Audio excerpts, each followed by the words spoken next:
Hello, and welcome back to Triclaw Gaming, and welcome to our first Tea with Triclaw of 2025, and in fact our first Tea with Triclaw in a long time, especially since this is the first Tea with Triclaw that Fallout is going to be part of. If you don't know how Tea with Triclaw works, it's basically a chance for me and the guys to have a big discussion about any sort of random gaming topic we choose to come up with, or any random gaming topic you would like us to talk about. So if you do have any ideas of topics you'd like to hear us chat about, do put them down in the comments. And like I said, this is basically us talking, so you can just have us on in the background. There'll be the occasional picture up on the screen, but basically this is background podcasty sort of stuff. And today we have a interesting question to start with. We have just gotten to the year 2025, which means the first quarter of this 21st century is been and dusted. So the question I have is, what is the best and what is the worst game of the first quarter of the 21st century? And we'll start with good games, and we'll start with Dane. Probably should clarify as well that these are games that we ourselves have played. Yes, that is important. These are games we have all played. So yes, my favourite game of the first quarter of a century would be Final Fantasy XIV, which is a bit weird considering instead of being one full game, it's kind of a accumulation of a lot of smaller parts of a story. Final Fantasy XIV being the online one, right? Yes, Final Fantasy XIV is the second MMO that the Final Fantasy XIV franchise has. It's quite old by now. But you have a particular reason for liking it? Yes, and it is quite a selfish one. Main issue with me with games is I struggle to play games alone, and Final Fantasy XIV for me is a really good game because the storytelling is always consistent regardless if you're playing with friends or not. Yes, there are times it takes you away from your friends to do certain things, but that's because they are very story-centric of how you have done the game up to that point. It is probably one of the bigger MMOs which has survived the test of times, and is also one of the ones which is very easy to connect with friends all over the world. So if you didn't play it with friends, you wouldn't like it? Not so much. The storytelling on Final Fantasy XIV is enough to keep me entertained even if I don't have friends. Probably not for as long sessions as I normally do with other people though. Interesting. What do you mean by it's interesting? Well, it's interesting that you can, for you, it's mostly an MMO. Me, we all know, I'm not really an MMO kind of person. They haven't ever clicked with me. Trust me. Oh, I know you know. I know. I know you know. I know Fletcher knows too. Yes. We have both tried. We have both tried. Yes. Different MMOs to get Fallout on one. It seems to, from what I remember Fallout, it seems to be that it's the complexity of the system, because pretty much all MMOs are based off that sort of toolbar sort of system at the bottom where you have to constantly... It's the toolbar, mostly. Ironically... In other words, it's the keyboard. Pretty much. Now, there's some games I can play with the keyboard and some that I can't. It's really weird. But I did realize something the other day. Between the Star Trek Online and the Star Wars Online that I both have, ironically, I have more hours on the Star Trek one. By like 1 or 2 hours. So you've won this war because he barely played any Final Fantasy. Well, that might be indicative of how long it takes Star Trek Online to get going. Well, I mean, I can see real quick. Let's see. Because I was looking at it, I was like, oh, that's very ironic. If I can figure out how to get to it again. Because Star Trek Online has 27.7 hours. 27.7 hours on Star Trek Online, and Star Wars The Old Republic has 25.1. I think you've won this battle. I've won this battle, but I didn't win the war. Yes, no, you have not. Not at all. So, Fallout, since you're the newcomer, I think you can go next. Your favourite game of the first 25 years? My favorite game of the first 25 years is Baldur's Gate 3, because it looks amazing. It gets very deep on the story. I mean, there's still storylines that I haven't found yet. I haven't even finished the game yet, because I keep starting new characters and keep starting new things of how to play and to do this and do this. I just haven't finished it yet. I keep wanting to try new stuff, try new this, try do this. Well, hopefully you'll eventually finish it with us on our three-way Baldur's Gate. Which I can actually purposefully not finish, just so I can react to that when we get to the very end there. It will be a genuine ending reaction. I will say I have had the same thing as Fallout. I have not actually been able to finish that game yet because the people I play with just keep disappearing. Me and Fallout won't be disappearing, so you will at least finish it with us. Yes, but I keep starting new classes, different races and things, and pretty much going, I'm going to be a super good guy, or I'm just going to be a complete ass, or I'm just going to be a thief, or whatever. It keeps my very, very tiny attention span focused on it because the cutscenes are great, the story is amazing, it looks amazing, the voice acting is really good. Like I've actually seen the voice actor for Lae'zel. I don't want to see the voice actor, I want to see Lae'zel, because that is Lae'zel's voice.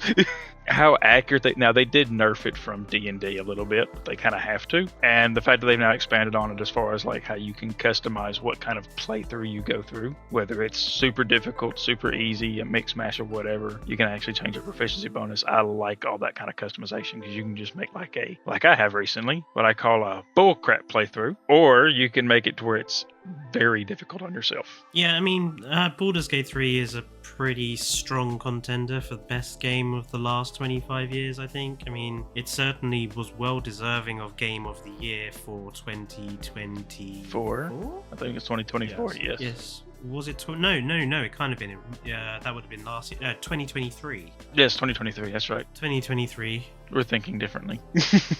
Not to mention that still being updated to this day, the last major development coming out is the new subclasses, which are coming out later this year, depending on when this set comes out. Yeah, Larian's I'm excited for that. support for the game has been overwhelmingly amazing. I mean, they won at the Game of the Year Awards this last year. They won an award for the support for Baldur's Gate 3. And that's kind of another thing, the fact that the people that made the game actually cared more about the people playing the game than what they would make off the game. Also, yeah, going off that, the modding scene for the game is very alive and well, especially with one of the later updates, where they've now had the entire mod manager actually implemented into the game menus itself. It's actually one game I haven't modded. I have.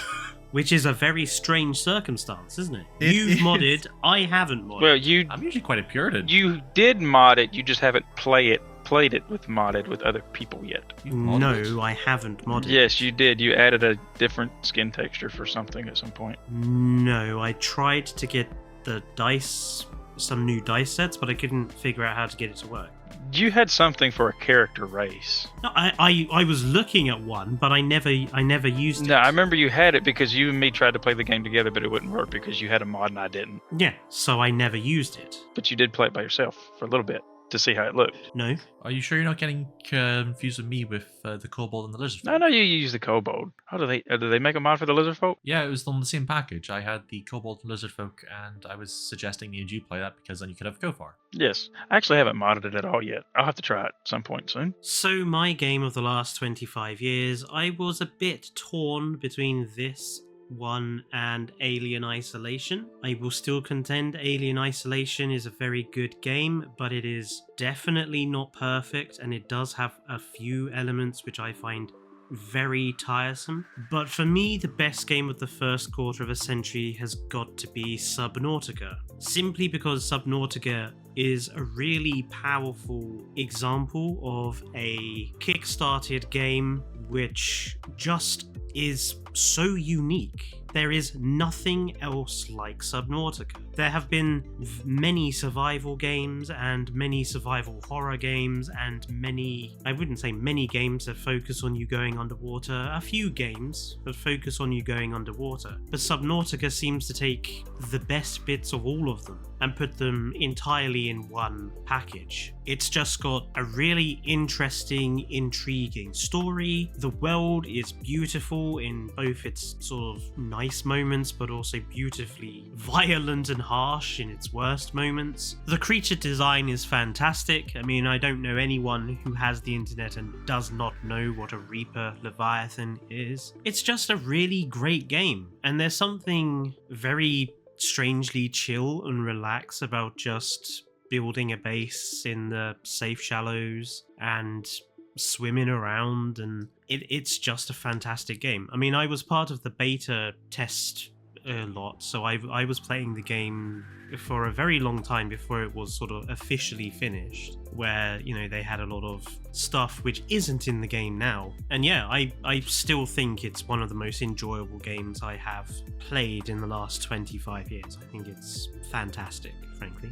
I'm really kind of hoping that Satisfactory is going to take you the same way, because it seems to be somewhat of a spiritual successor at the moment to it. Yeah, possibly. I mean, I'm also hoping that Subnautica 2 hits it out the park, because Below Zero really failed to Deliver? I don't think it failed to deliver. I think it failed to grab me in the same way. But I think I'm the only one out of the three of us to have played Subnautica, right? Yes, you are.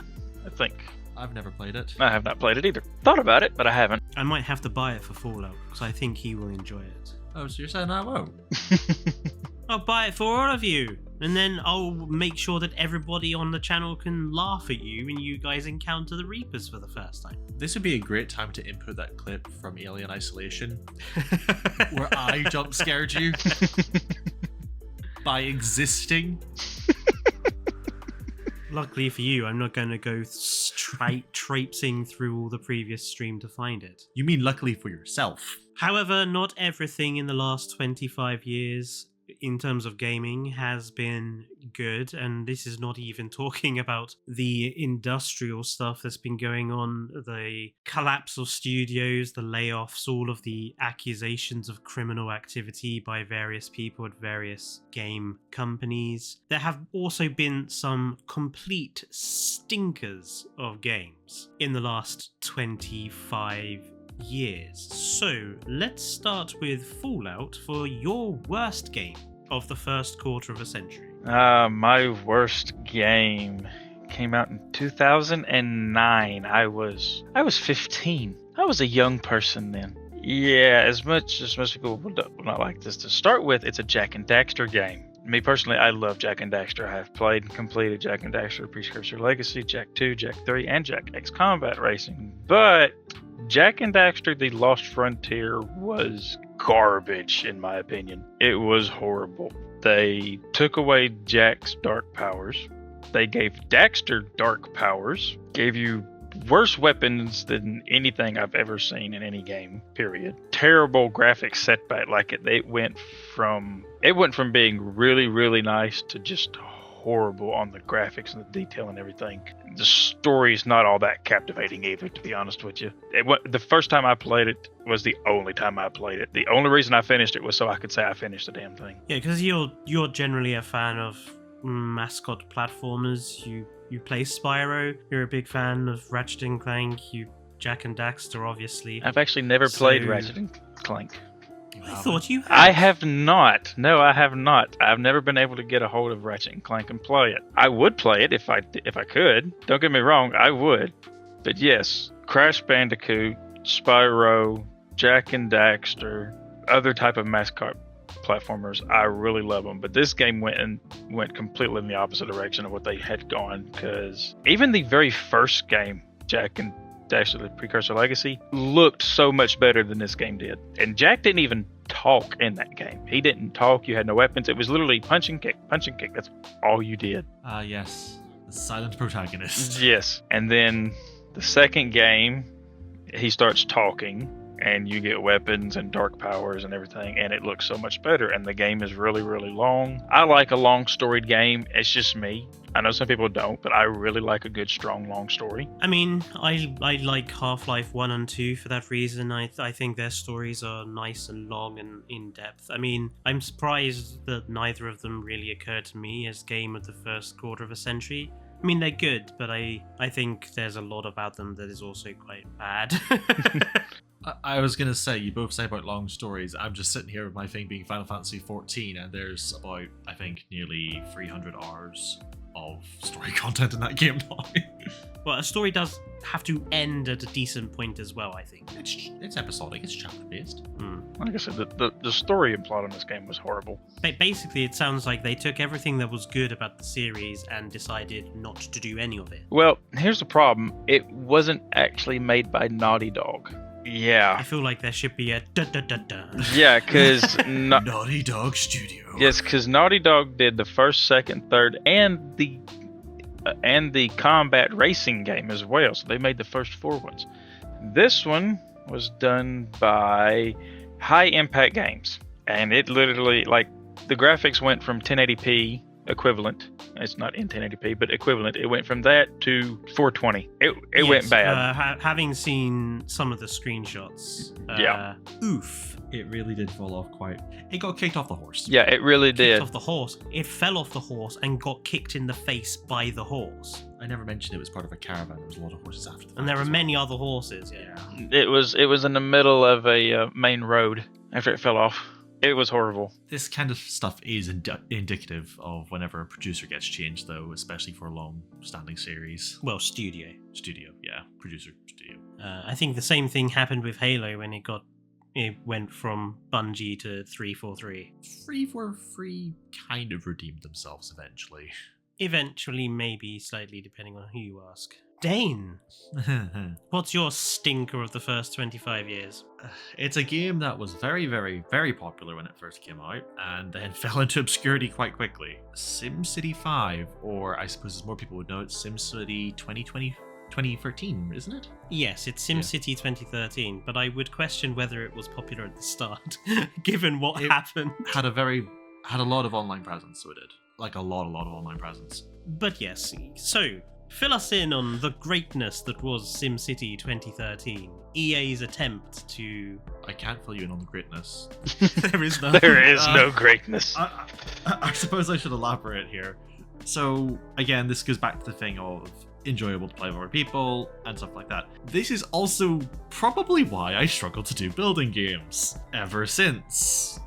So, SimCity, if you've ever heard of the franchise at all, is basically you build your own world, your god hand, and disasters and all are frequent and you can cause them yourself. SimCity 5 or 2013 ended up being this kind of co-op experience which you could use with friends, and had a few DLCs that came out, and it was meant to be quite a... I think we need to start with a more easy description than that. The whole point of the SimCity games had been to build a city from the ground up. Yeah. And then EA came along with 2013 and decided we're going to forcefully input multiplayer internet online options into this game. No, even then, the game was always online at the first part, which is why a lot of people didn't like it. Well, you could play offline, but you'd have severely impacted functionality. However, that wasn't an issue with me. The issue is, it was meant to be this whole package of things that allowed you to be creative with your friends and build a community together online. The game just kind of sucked at doing that. Fletcher here actually joined me on my journey in SimCity 2013. Yes, because the whole point was, instead of giving you control over a whole area, you picked a very small square region in that area, and each person on the server would have their own little area, and they would build in, and the whole point was you were supposed to cooperate. And specialize in different industries and trade with each other to make sure that everyone was okay. That was the intended idea. It never fucking worked. Yes, as you're probably finding out from Fletcher here, rather than me. Sorry, Naughty. I'll be quiet, but go on. It ended up being a fact that one of the DLCs came out, which was their tech upgrade one, which was very, very full on. And if you played with someone who didn't have the tech upgrade, anytime they went to the world map, anytime they tried to look at your city, anytime they tried to join your game, they would consistently have issues of trying to do anything. Because your city would basically be this, oh, you don't have the DLC, you should go buy the DLC to be able to interact with this player kind of thing. It ended up isolating the multiplayer experience for me. And then, when we brought you that DLC... Oh, you're the one who didn't have it. No, I had all of the DLCs. So did I. Well, yeah, and then we had that problem where it kept desyncing. Oh yeah, the desync issue, yeah. Continually desyncing because of the internet booster thing that the tech DLC had. Yeah, there was kind of like this, basically think Skynet kind of thing, and it ended up desyncing the game saves for me and Fletcher, which eventually just kind of killed Fletcher's love for it, which meant I could no longer play the game by myself, and I suffered. Oh, there were loads of other things as well, like commuters not travelling to industry towns like they were supposed to. They would only ever travel in your city. You had a speciality education district at one stage. No, it was iron ore. I had iron ore mining in my area. Yeah.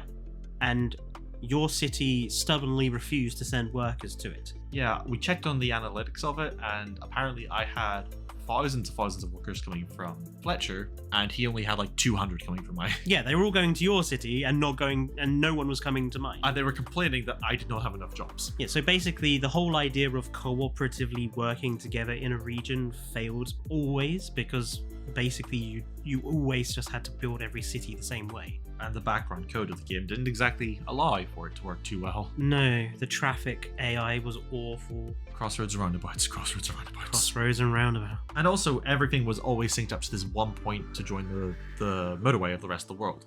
If you were lucky, you had a reel or a river beside you that you could use for transport as well, but it took so long to get that up and running, and you ended up having to be a trading capital at that stage if that happened. What made things even worse for SimCity 2013 was a few months later, along came City Skylines. Oh, don't get me started. And City Skylines was essentially the game all the SimCity fans wanted. Immediately, SimCity 2013 just sank. Died. Because City Skylines was such a superior product. Yeah, and now we probably find where all my issues with building games come from. Thanks, EA. You ruined my childhood again. Thank you. And they ruined Maxis as well, because then the studio, they shut it down, didn't they? They had to, yeah. In fact, the support for City Skylines, and not City Skylines, SimCity was very quickly cut after the fact. Not to mention that EA also ruined my other favorite childhood thing, which was Battlefront 2. The original, not the remake, please. For God, do not mention the remake. Well, it's funny, because I'm going to stay on the topic of EA and things they did with my worst game of the last 25 years. I was torn about what I thought was going to be the worst game, because I think there are many aspects of gaming that could be spoken about here.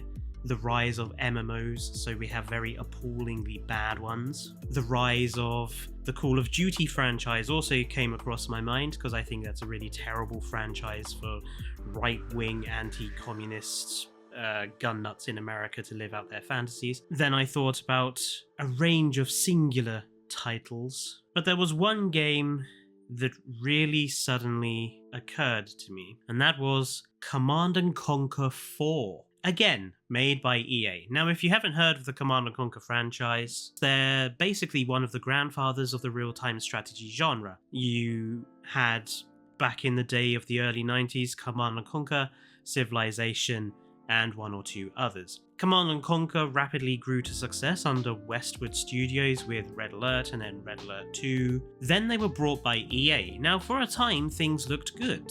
They released Command & Conquer Generals and Tiberium Wars 3, and it all looked good, but then came along Command & Conquer 4. The Command & Conquer games are very easy to explain. You build a base, you research technology, you become more powerful, you create and construct armies to go and wipe out the opposing side's base. That's the gameplay in a nutshell. You gather resources, you tech up, you fight with your grand armies.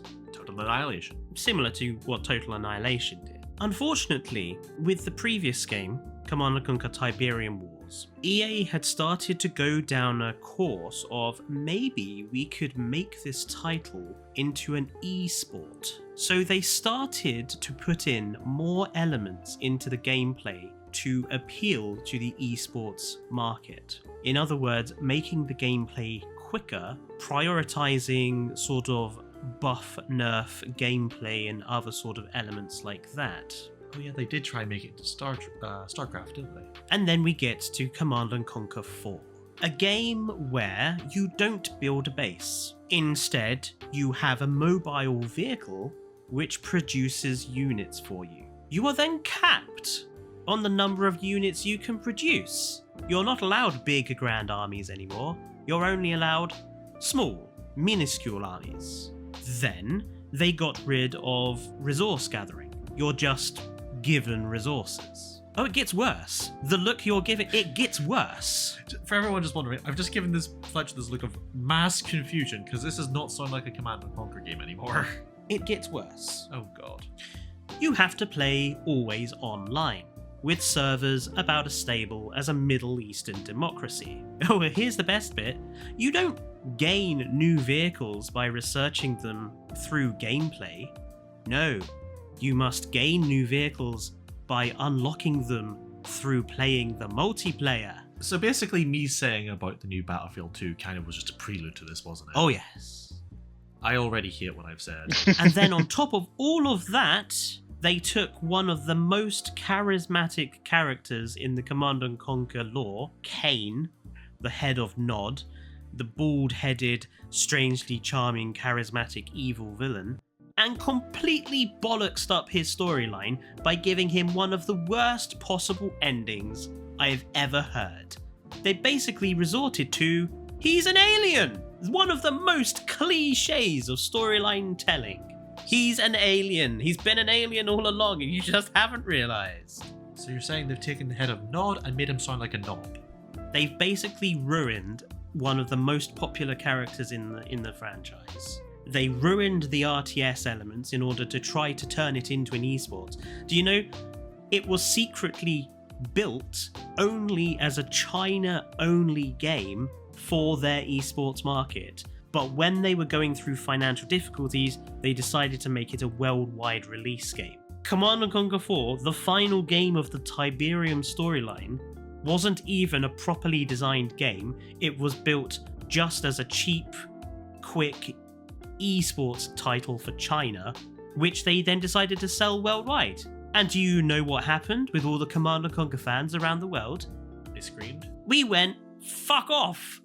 And the game was a complete miserable failure. I think it's got like 20% or some stupid review score like that, because it wasn't a Command & Conquer game. Just like SimCity 2013, and a bit like Jack and Daxter's Fallout was saying, all of the elements that made the games what they were, and the things that people liked, they thought they could do better by removing them. You know, if it's not broken, don't fix it. Even more so in this case, if it's not broken, don't take a hatchet to it and carve off so many elements until the game is basically not a Command & Conquer game anymore. You've forgotten what EA's catchphrase is, right? Challenge everything. So if it's not broken, they're going to break it. I get a point there. Everything must be a challenge to them, because with Command & Conquer 4, they took a decision that only would take. Not sure if we're allowed to say that word on YouTube. I'll bleep it. But leave that part in. I will leave that part in. It was a total disaster, and it killed Command & Conquer. There has not been a Command & Conquer game, properly new Command & Conquer game, since. They then resorted to putting it on a mobile gacha sort of game, sort of thing, and gave it the Command & Conquer name. And they've recently re-released the original games, Red Alert and Command & Conquer 1, were remastered and re-released last year, I think it was. But there has been no new Command & Conquer games since, because just like with SimCity, they torpedoed the franchise by trying to force it to be something it wasn't. Yeah. Now that you mention it, I actually haven't heard of any other SimCities since SimCity 2013. No, there hasn't been. Because again, City Skylines 1. City Skylines is literally sat at home with a mug made from the skull of SimCity 2013. I do love the way you had to clarify City Skylines 1. Yes, because then City Skylines went to make City Skylines 2 and tripped over and broke its face everywhere and has become an absolutely appalling sequel that is basically dead on arrival. It's okay. Everything will work out. Why is every game I like ruined? Have you considered that you just might like bad games? Please don't hurt me. Please don't hurt me. But yeah, Command & Conquer 4 was dreadful. I will never forgive it. In the same way, I probably won't forgive 2013 for being bad for me and you when we played. Yeah, we very much lost a lot of games that we could play together in the years of that kind of stuff. I mean, has there been a Jack and Daxter game since your appalling game Fallout? No. It seems like we have legacy killers in our list. Yeah, all three of ours are pretty much legacy I killers. think there was a Daxter game, but I think that actually came after, let's see, because Jack and Daxter Lost Frontier came out in 2009. When did Daxter come out? Because Daxter was just about Daxter, and it was in between the years of the first and second game. Yeah, it came out in 06, so yeah, there has not been another one since, and honestly, that last one shouldn't have been made. Well, folks, thank you for listening to our first Tea with Triclaw podcast of the year. Let us know down in the comments what you think the worst game of the last 25 years, if applicable to you, or at least what is the worst game of perhaps your lifespan currently. What it's been in the comments down below, what the worst game is, and what is the best game. Obviously, we'll be doing these Tea with Triclaw chats every month, so also let us know down in the comments if you have any gaming related topics or questions you would like us to discuss and debate. Also, please remember, if you do enjoy any of our content, please make sure to subscribe to the channel because it really does help. And nuke the like button because it also helps you suggest other stuff from us, and it can also help recommend it to other people as well. So yes, do also do all the usual YouTuber stuff, and we'll see you in the next video. But until then, it's goodbye from me. See you later, for me. See ya from me.